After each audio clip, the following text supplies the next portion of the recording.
وصف أم معبد كما ورد في سيرة ابن هشام: عندما طلب أبو معبد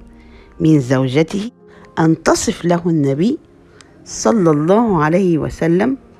وصفته قائلة: قالت: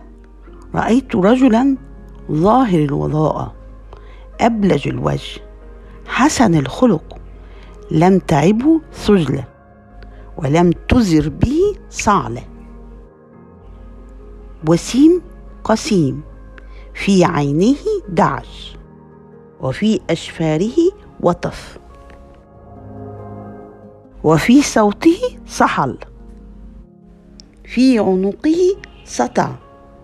أحور، أكحل، أزج، أكرن، شديد سواد الشعر، إذا صمت علاه الوقار، وإن تكلم علاه البهاء، أجل الناس وأبهاهم من بعيد، وأحسنه وأحلاه من قريب، حلو المنطق، فصل لا نظر ولا هذر، كأن منطقه